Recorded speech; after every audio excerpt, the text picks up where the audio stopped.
we can get started with our Money Hacks 101 panel today. So again, we want to say a huge thank you to joining and submitting questions and registering for this panel. And we are super excited to get started today. We would also like to say a big thank you to Pearson Canada for sponsoring today's Tuesday Talk series. They've got a lot of useful digital study tools and resources that you use during first and second year. Personally, I use them for my standardized tests when I was studying for them. So definitely make sure you follow them on Instagram or Facebook to get study advice and university and college tips from other students. You can also join their student community and even textbook giveaways. Awesome. So our agenda today will be an overview of some of our upcoming LEAP summer programs, as well as we'll getting into our introductions of our Money Hacks 101 panelists, which will lead into a panel discussion, and then we'll have time for a Q&A period at the end. So a little bit about LEAP. We are a Canadian registered nonprofit and student-run organization since 2020, and our goal is to basically bridge the gap between high school and post-secondary education while helping you leap into your future. We've impacted 10,000 plus students across 35 plus countries through 8 different initiatives. And if you would like to learn more about our offerings and how to further get involved with LEAP, you can visit leapcanada.org. Here's our upcoming program that's happening in August, Pathfinder. It's designed to give students an opportunity to explore and immerse themselves in disciplines that go beyond what is taught in educational information. So if you're educational institution, So if you're looking to learn more about the industries you're interested in and gather some very valuable skills, you can check out our Pathfinder program at leapcanada.org/Pathfinder. And also by attending this webinar, you're automatically entered into our Brownie Points giveaway. You can win points by coming out to more webinars, asking questions, and filling out our feedback form. We've got $400 worth of prizes to be won, so come out to as many webinars as you can and ask all the questions that you have, because who knows, it might just win you some prizes. All right, so we can get into our panelist intros. I'd like to pass it over to Aja to introduce herself. Hi everyone, my name is Aja. I use she, her pronouns, and I'm currently a master's student with the School of Environmental Studies in Kingston at Queen's University. I also did my undergrad there. I identify as like a low income student. I've used a lot of different avenues to fund my schooling, from OSAP to scholarships, bursaries, grants. And I'm really looking forward to talking to you all. So yeah, that's me. Awesome, thank you, Aja. Alicia. Hello, everybody. My name is Alicia. I am going into my 4th year of secondary education at the University of Alberta. And I, as you can see, work a lot. I also identify as like a low income student. I'm paying for all of my education through loans pretty much. And yeah, definitely excited to share all my tips and tricks. Awesome, thank you, Alicia. And Helena. Hi everyone, my name is Annalena. I am currently studying at the University of Ottawa. I'm in economics and political science, and I currently work as a page at the House of Commons. I go by the pronouns she, her, and I know a little bit of tips and tricks on how to be an out-of-province student and find your own education and kind of living by yourself outside of home. Awesome, thank you. And lastly, Julian. Hi, everyone. He, him pronouns. I'm heading into my 4th and final year of a BSc at McGill University. Or financial need, I guess. And so throughout the years, I've been using different strategies to help assist in financing my education. So this summer, I'm working as an undergraduate researcher in Professor Moko Yamamoto. I'm doing remote from my in Ottawa. And I received the SIR Award to be able to do that this summer. So I'm excited.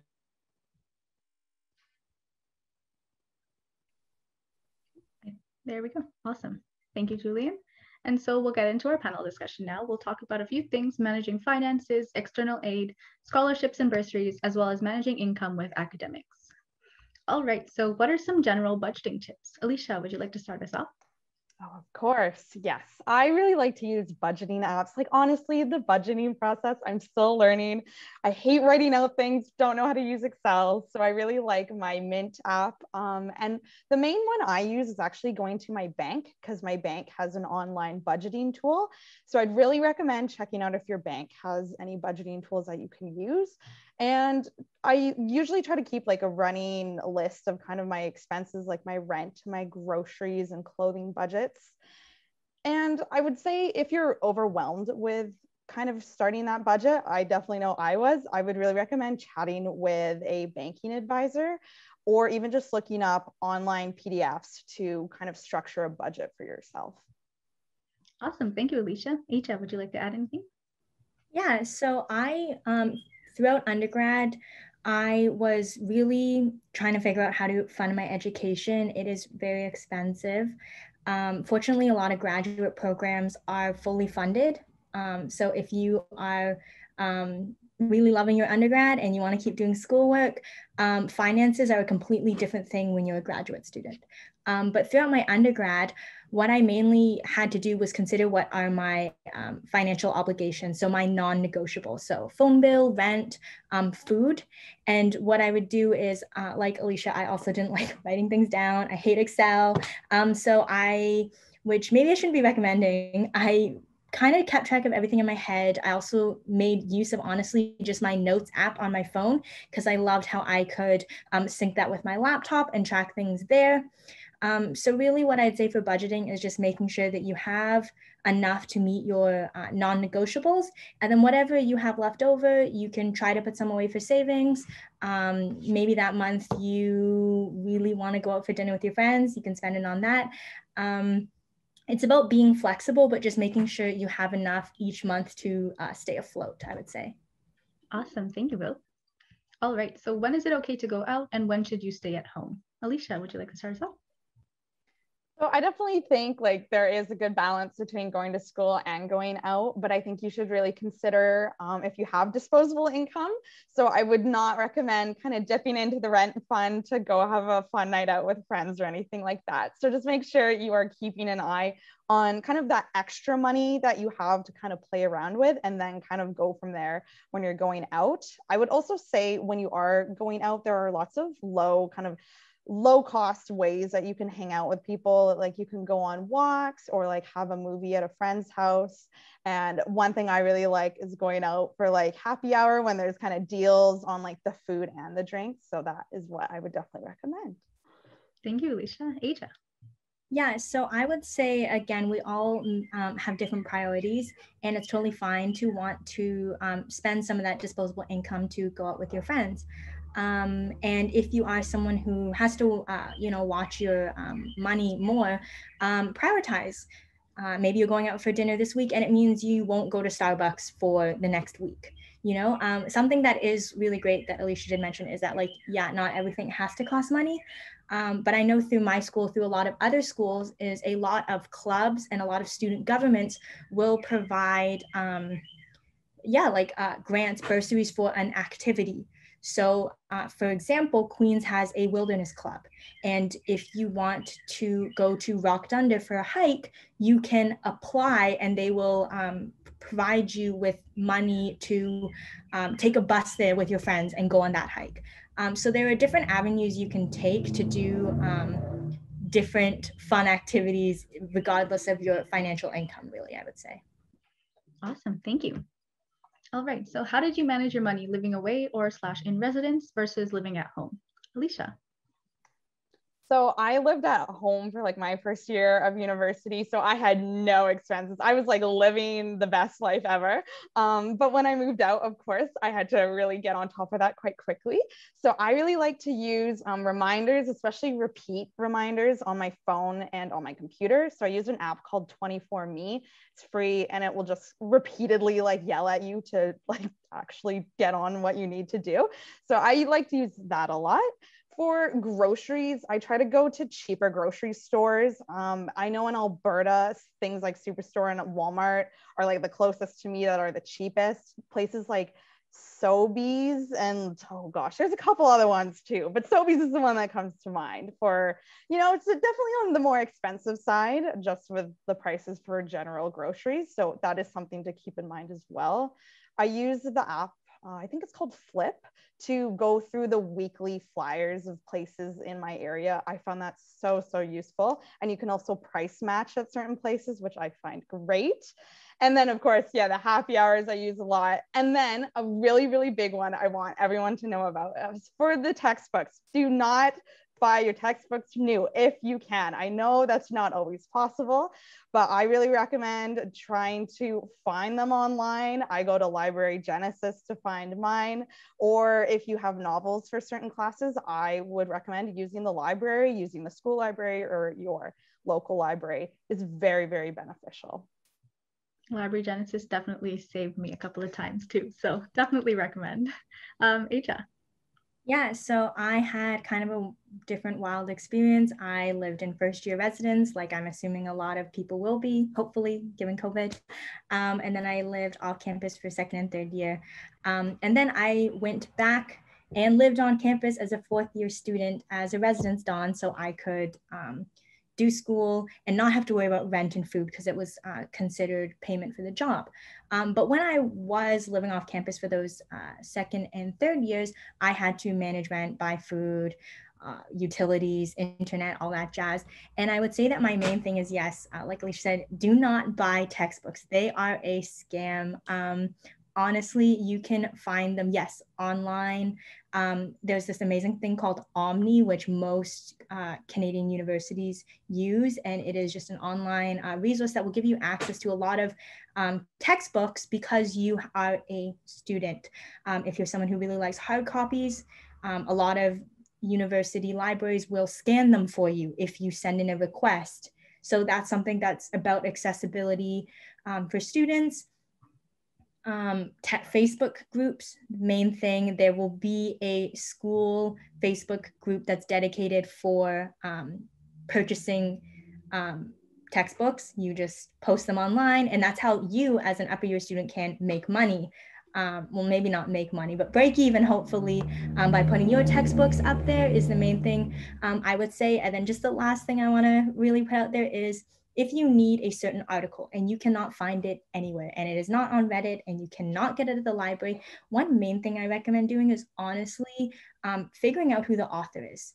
9 times out of 10, it is an academic who loves their research. And if you email them saying that you're a low-income student and you really want to read their research, but you don't have access to it, they will send you the PDF and you can print it, you can do whatever.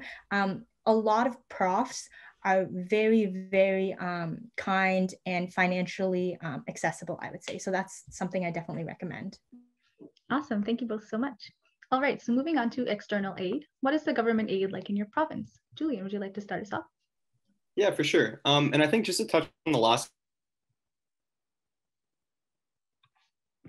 expenses too, deciding where you're going to live is a very important part of that and really played into my decision in going to Montreal. Because Montreal is a very affordable city when you compare a lot of the big metropoles in North America. And so that's definitely something to keep in mind when you're making that decision. Now, in terms of government aid, I'm from Ontario, so I'm from Ottawa. OSAP, which is the Ontario Student. Basically, OSAP is a very, very easy tool to use for low-income students, as the application process is not very complicated at all. Expect out of it is a mix of grants and loans that are funded by the Ontario government as well as the federal. Grants are going to vary on whether those, and so you can expect any kind of, depending on how much you're getting. And there's actually a really nice tool on the OSAP website that you can use to gauge how much you can expect to receive. And so I definitely recommend to look up the OSAP website for what the application is. It's open now for the next coming academic year and normally opens around May of every year. Is that it becomes easier every single year. You've already done the bulk of the work the first time you apply. And so in subsequent years, so like in my second year, my third year, and now I've just finished my application for my fourth year, it takes me about 2 minutes to reapply. So things to keep in mind is that you're going to need to give them some personal information. So like your social insurance number, your address. You also have to provide a little bit of information about the program that you're going to be studying and the institution that you'll be at. And then the last thing important is you're going to need give them a bit of a heads up, but normally their income tax return, which is already filed by the time of OSAP application, should have all the information and all the lines that you're going to need to extract information from in order to submit your application. Yeah. Awesome. Thanks, Julian. I have to apologize. I think you were cutting out a little bit when you were speaking. So maybe if you could move to a different area of your house, or maybe just keep your camera off just so that we just so that we can hear everything that you have to say. But thank you so much. And Helena, would you like to start us off too? Hi, yes, absolutely. So in essence, in Manitoba, it might be a bit different for other provinces, but when you're applying for student aid in Manitoba, you go through Manitoba Student Aid, and essentially it's one application that you do, and you receive an email afterwards where you have to sign documents and other forms that's split into two different kind of student aid that you can receive. So when you apply, you automatically are eligible for Canada Student Loans and Manitoba Student Aid. And you can receive not only bursaries and grants, but you can also receive loans. And these are divided into two different separate payments. So you receive your first payment at the beginning of the fall semester, and you receive your second payment that's deposited automatically into your account at the start of the winter semester. So it's divided into two. And the aid that you receive, the amount that you receive, is dependent a lot on your family income, the money that you already have saved up, as well as how far away you live from school. So for example, I'm from Manitoba, but I'm studying at the University of Ottawa. So if you take a car, that's over about a day of driving just to get from one place to the other. And so there are other expenses that you have to factor in, such as residence and perhaps higher tuition. So it depends also, so like I said, the distance from your school and other expenses that you might encounter depending on how much your degree costs. So I know that students who are studying engineering, for example, have to pay a slightly higher tuition than students who are studying, let's say, the arts. And so it's very dependent, and you have to provide that kind of information in your application form. And while you are studying in Manitoba, both Manitoba Student Aid and Canada Student Loans are interest-free. So that means that you are not accumulating monthly interest on the amount that you took out. And every single year at the start of the academic year, you have to reapply for your aid. Thank you. Awesome. Thank you both. Next question. How should I plan to pay off my loans? Julian, would you like to start us off? Yeah, for sure. And let me know if I'm cutting out a bit too much. Will do. Try and switch Wi-Fi networks again. But yeah, so that's a really great question. And honestly, the biggest amount of stress that I had when applying for OSAP, because it is a little bit complicated. It's a little bit difficult to kind of understand how the whole process works. But the biggest thing that everybody applying for OSAP should know is that you have a grace period of 6 months before you need to start repaying your loans. You graduate from your institution.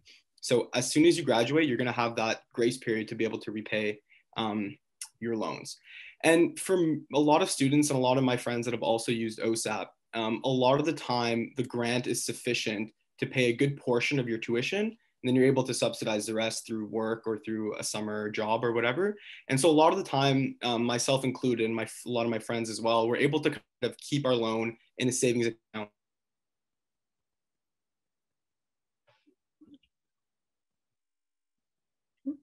Lump sum and not have to worry about interest or anything like that.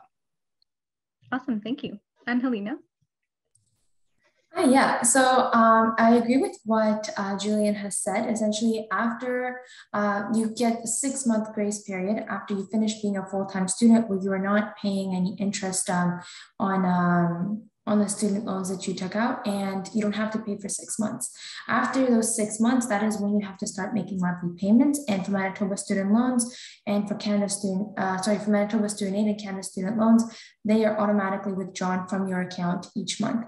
And for Canada Student Loans, there is an interest that accrues every single month on the amount that you still have to pay off. Whereas for Manitoba Student Aid, the remainder that you have to pay off remains interest-free while you're repaying.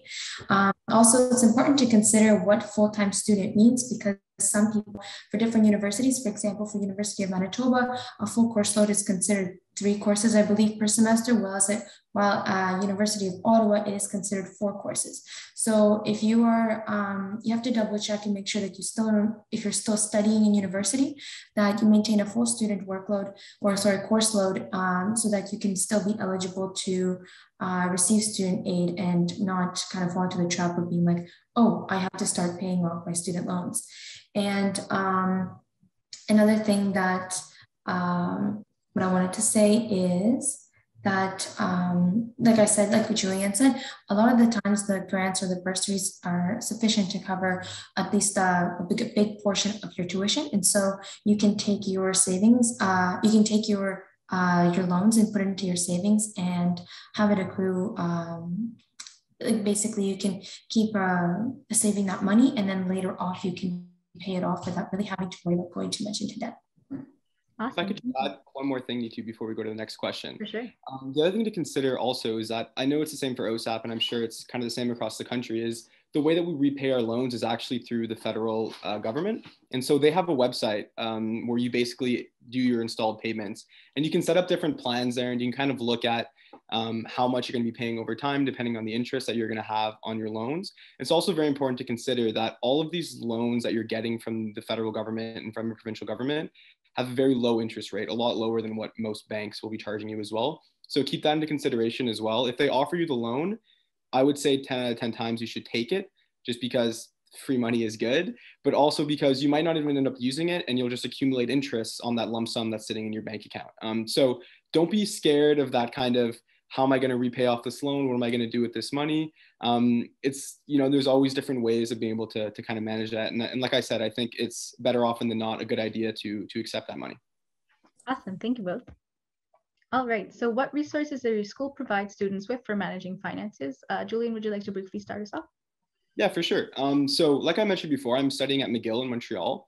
And so McGill actually has a really good kind of department of scholarship and student aid, where they actually offer kind of one-on-one sessions where you can talk to different advisors within the Department of Scholarships and kind of get an idea of what kind of financial aid you can expect, but also other kind of programs that they have in place. And so one of them that's a really great webinar series is the Frugal Scholar series. And so I participated in those series throughout my first year. And they basically kind of acted sort of like what you guys are getting tonight, where it was kind of a panel of people or one individual from the Office of Scholarships. And they just kind of went over different strategies or different things that you can keep in mind when budgeting. The other thing that I'd definitely like to mention, I'm sure other universities have a similar type of program as well, is the work study program.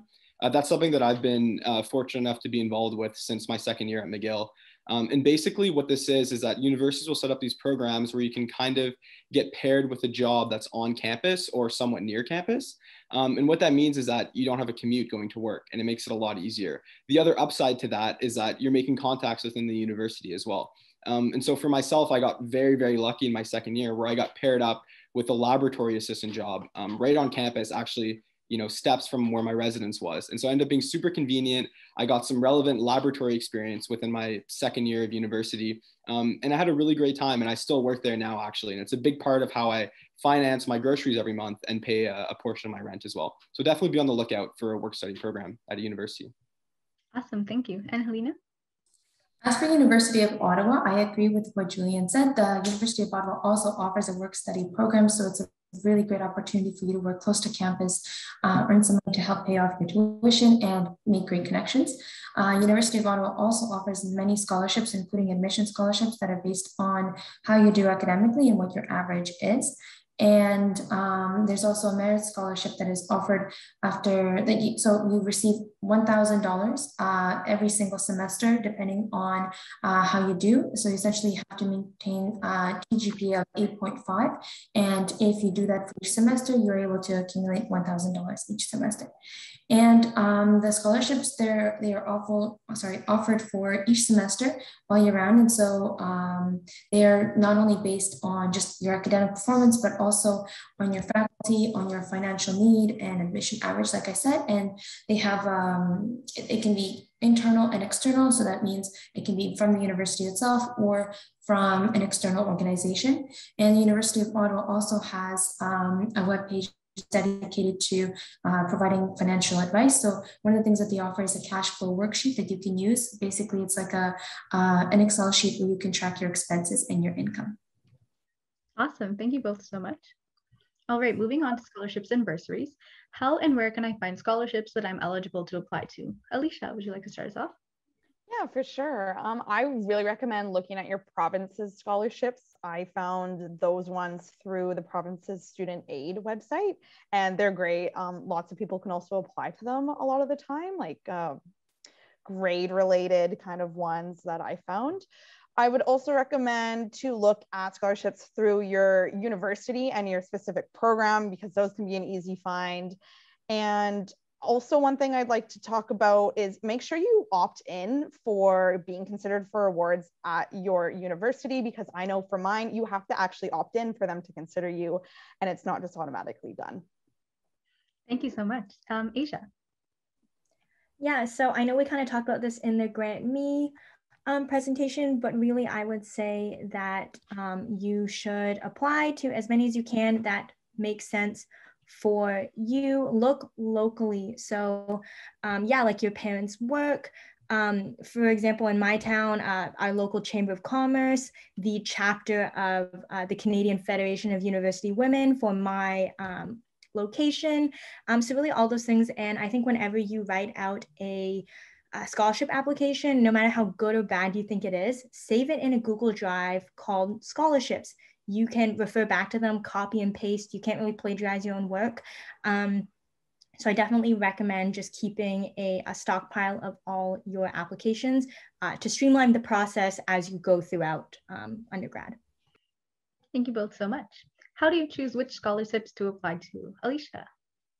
I just recommend applying for as many as possible, of course, but that can be really lengthy at times. So definitely start with the ones that you know you can definitely get, and then go to the ones that you are eligible for. And then if you have time, try to apply for those ones that you might not even be eligible for, because often they like to give them to students if no one applies, whether you are eligible or not. Awesome, thank you. Asia. Yeah, so I recommend making sure you look at the requirements when they are hard and fast requirements that you can't really shake, like, oh, you have to attend this school, or you have to be a undergrad or a high school student going into undergrad, or you need to be located in Ontario. Don't bother applying for those if you don't meet that criteria. Other more looser ones, maybe grade point average, maybe extracurriculars, again, very important. But if you feel that you have a really strong case, apply for those, especially if you already have a stockpile of previous scholarships. It is a lot quicker. Awesome, thank you both so much. How do I make my scholarship application stand out? Alicia. So an obvious tip is to give yourself time to work on them and make them like well thought out, of course. And again, kind of as Madeline said, don't be scared to get personal in your writing. One thing that really helped me when I was writing my essays, I would recommend going to College Essay Guy, his website. He offers lots of templates, but of course that STAR method is also really, really beneficial. And again, make sure you are keeping all of your old essays, like all of the essays you've written, they can be reused. Very, very useful. Awesome, thank you. Aja. Yeah, so again, definitely look at the scholarship you are looking for, you're looking to apply to. Maybe if it's a creative writing one, you probably want to get your creative juices flowing, talk to your friends who really like writing. If it's a more like professional merit-based application, I definitely would take a more professional academic approach to it. So I think really getting a feel for what the organization is that's offering the scholarship is really, really important. Awesome, thank you both. All right, moving into managing income with academics. Did you manage a job with school, and do you have any tips? Julian. Yeah, definitely. So as I mentioned earlier, I got into the work study program in my second year. So I definitely recommend looking into that if that's something that interests you. But I would definitely also recommend that during your first year, if you can, try not to get a job right away, because it can be very, very overwhelming. Already, I knew in my first year that I was kind of at my limit with what I had between my extracurriculars and school. And I think that finding a job was a little bit too much. Instead, I would encourage you in first year to start really early looking for that great summer job, because that's your first one that's going to get you out of the gate. It's going to be your first experience in the workforce as a university student. So maybe be better off looking at that. Awesome, thank you. And Helena. Yes, I agree with what Julian said, especially during your academic year. You don't really, especially during your first year, you don't really want to put a lot of stress on yourself. I personally in the PAGE program, I was working around 15 hours per week on top of having 5 courses. And so that I found was really, really stressful. So just to add on to what Julian said, working during the summer could be a really great opportunity because if you're not taking any courses during the summer, most work study programs offer full-time employment. And so that is really when you can be busy and you can prioritize on that. But if you do decide to work during university, during both semesters, what you can do is really speak with your supervisor about how many hours you're willing to dedicate to your work. School is your number one priority. It's why you're there. Your primary focus is your education, and then you can work to support yourself through school. And so managing if you have a lot of courses, then you might want to work a little bit less because it will be very, very difficult to manage. So if you have a lot of courses, I would recommend probably sticking to 5-10 hours per week. 15 hours is kind of pushing it. So you would really want to make sure that you have a very great balance between your personal life, your academics, and your work. Thank you both. How can I make money without a part-time job? Julian. That's a great question. And just before I answer it, just to add one more point on the last question, if you're looking for that summer job in your first year, a really great resource that I utilized in my first 2 years, my first 2 summers of undergraduate was the FSWET program. So if you're in the National Capital Region, or I'm sure they have postings elsewhere in Canada as well, definitely look that up. That's the Federal Student Work Experience Program. They offer really competitive wages, and it's essentially how I financed my undergrad. And so to touch on this question, I would recommend opening a TFSA and start investing. It may seem daunting, but just doing something like taking that loan that you had and putting it into a high interest savings account is a great way to kind of have a side hustle while you're in school. Awesome, thank you. And Helena.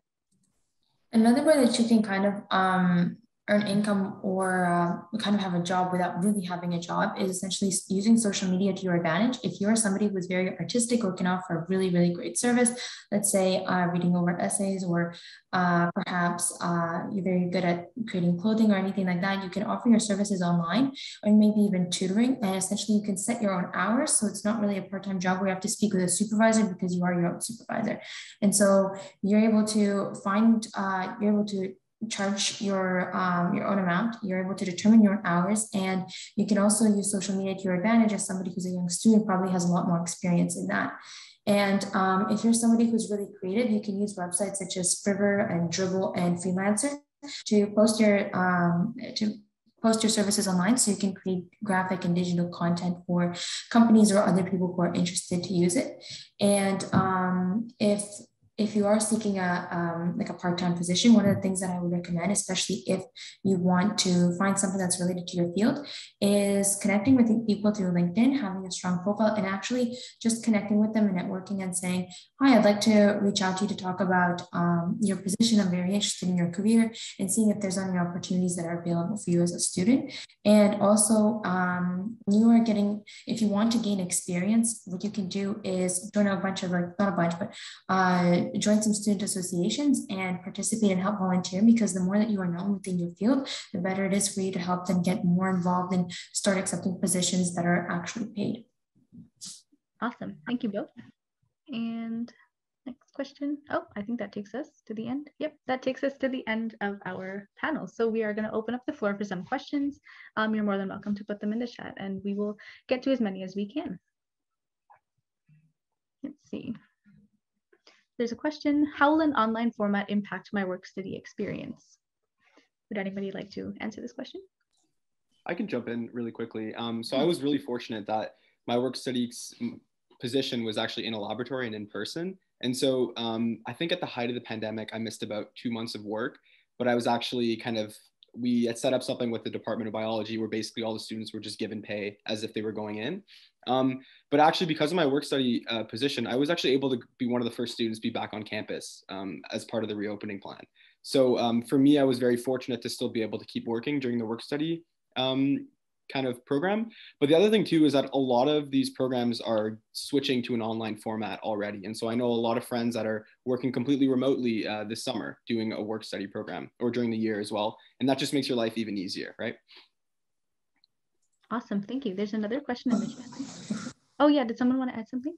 Sorry, yeah, I was kind of hoping to jump on, but what I wanted to say is that I currently work for the University of Ottawa in immigration, and my job is completely virtual. I stay at home, and essentially what was provided for me was a computer setup. So I got a monitor, a laptop, a keyboard, and mouse, and I work completely from home. My work is full time, so 9 to 5, and it's very, I'd say it's stable, and I'm able to not rush in the mornings very quickly a lot of the time. And I'm comfortable at home, and we communicate through Teams, frequent meetings. And it's not very different, I would say, from working in person, other than it can save you a little bit of time. And the communication might have to be a little bit stronger to make sure that everybody understands what is occurring within the team. And so that's just kind of like a little bit of my input. Awesome, thank you. So what advice would you give to someone that wants to get a part-time job in high school to fund university? Would anybody like to jump on? I can jump on and add a little bit. So from personal experience, what happened was I was working as a lifeguard and a swimming instructor during grade 11 and grade 12. And if you want to work during high school and to fund your education for university, you want to still make sure that you are having flexible hours, because in high school, a lot of employers, I know from personal experience and from my friends, a lot of managers or supervisors, they like to add on extra hours because they might not have enough people. So you want to really make sure that you're working stable hours, that you're not pushing yourself too much. You can put that money away as well into a savings account, so you can earn a little bit of interest, and make sure that you have a budget for yourself. As a student, you still might want to spend some money to go out with friends perhaps, or to buy some items, but make sure that you have like a set amount that you want to put aside every single month, so you can kind of start accumulating that, and then eventually being able to fund, if not all of it, at least some of your tuition. Awesome, thank you. I see a question in the chat about how many work hours are recommended for full-time students. I believe that was around 10 hours, 5 to 10 hours a week. 15 might be pushing it a little bit just with school and ECs, but I think 10 hours is a good benchmark. Someone asked, what are some common mistakes that university students make when it comes to finances?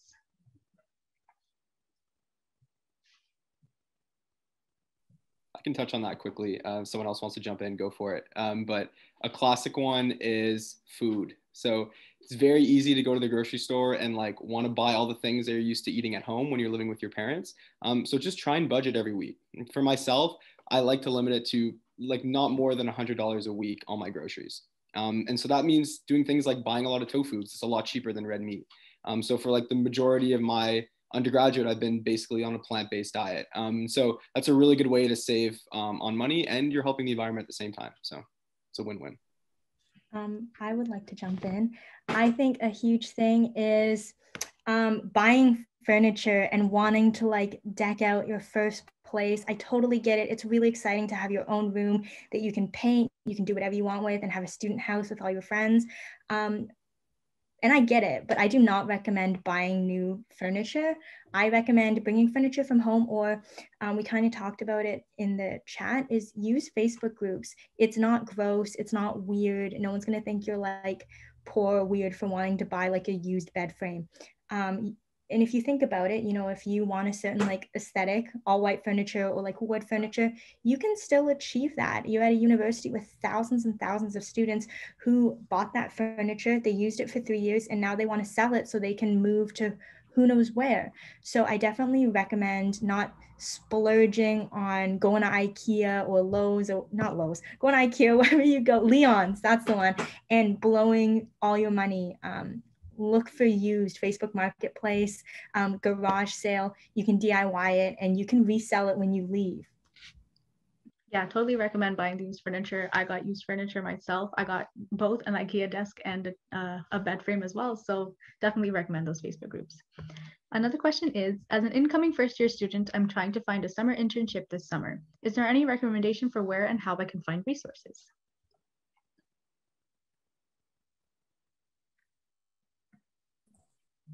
Hi, can you repeat the question one more time, please? Sorry, it cut out on my end. Yeah, for sure. They said that they were going into first year this summer, and they were asking for resources on where to find summer internships. For Sure. I can try answering this question. So one of the things that I would recommend is, let's see. So there's things that you can find through LinkedIn groups. So personally, when I was looking for positions, I was going on LinkedIn and I found people who are connected in my network or within the field that I was interested in. It also depends on the kind of program that you'd like to go into. So one of the things that Julian said is FSWAP really helped him out. And I think that is a really great suggestion because it's open all year round. And so you can submit your application there. And whenever an employer is seeking for somebody, they can use criteria, different filters. And if they're interested, they may contact you at any point throughout the year. Another thing is you can also look at Government of Canada website. I don't remember what exactly the link is, but they do post some internships where you can work at the border, or you can work at the lakes, or as an officer or as a tour guide. Those are really helpful, and they pay well and they have really good hours. And another thing is if you're, let's say, into really finances and building your experience of banking, there are usually every summer there are banks who post online applications, seeking applicants who would be willing to work as interns and gain experience working for them. Also keep in mind that there are different time periods for when you want to work. So for example, if you want to work during the summer, you might want to start applying like March or April, I think it is. And if you want to start working in the fall, so that's like September and later, you would have to start applying, let's say like July and August. Those are like the primary times to apply. So it's usually a couple of months before that semester starts, like before the summer semester starts or the fall semester or winter, that you want to start seeking for those opportunities. Don't wait for like a couple of weeks beforehand. Start looking at it earlier in advance, and then keeping an eye on it every couple of weeks to see whether something new pops up. Awesome. And while I got you here, Annalena, someone asked if you could repeat the side hustle online websites that you recommended. Maybe you could just drop them in the chat too, so they can visit them later. Yeah, for sure. I don't know whether I replied it privately or not, but some of the 3 ones that I would recommend is Freelancer, Dribbble, it's spelled with 3 B's, I believe, and Fiverr, which is spelled with 3 R's, I think. Awesome, thank you. Here's another question. Should I look for a job if I'm going into a co-op program, but my first work term does not start until second year?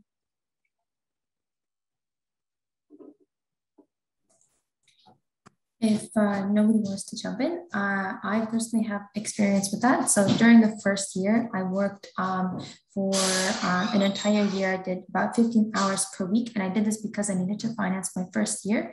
And my co-op term actually starts, I believe it is in the summer of next year. So during this time, but next year, I will be doing my first co-op term. Now, it depends really on your situation. It's very it's not very objective. So it's really personally, you have to decide whether that's something that you're willing to accept and whether you really need this. So for example, somebody who might be able to pay off their tuition and their living expenses, and maybe they're living at home, maybe you might not need but like a job throughout your first year. Maybe you could have like volunteer experience or something like that to really kind of get to know others and gain more experience. Whereas some people who are, let's say, living out of province, or they might need more financial aid, maybe they will be seeking a little bit more of experience and like a part-time job to help finance their studies. So it's really, it's dependent on what your situation is at the time. Awesome, thank you so much. Here's another question. How do you manage wanting to apply for a job but not having enough or any experience? What do you put on your resume? That's a great question. And I was kind of going through that as I was applying for my work study position at the lab.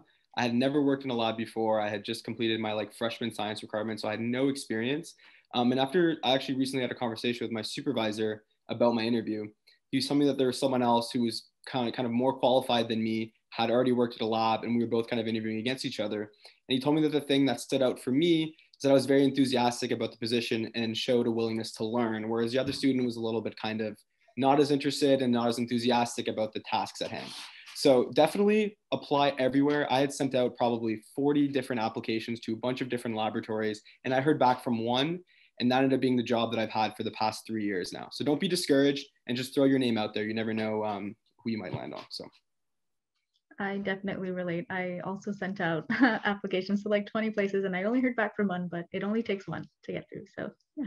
Alicia, I know you wanted to add something there. Oh yeah, I just wanted to say like getting volunteer experience as well. Like if you're really having a tough time trying to find those jobs, get that volunteer experience in. That's what I was doing through my undergrad, and it really like it's making my resume definitely like lengthier. And it's great to have that experience. And yeah, don't be afraid to apply to those jobs that you don't have the like requirements for. I applied to a degree that required 2 years experience in like a medical science or like health degree, and like I got it. So I definitely recommend just put yourself out there and see what happens.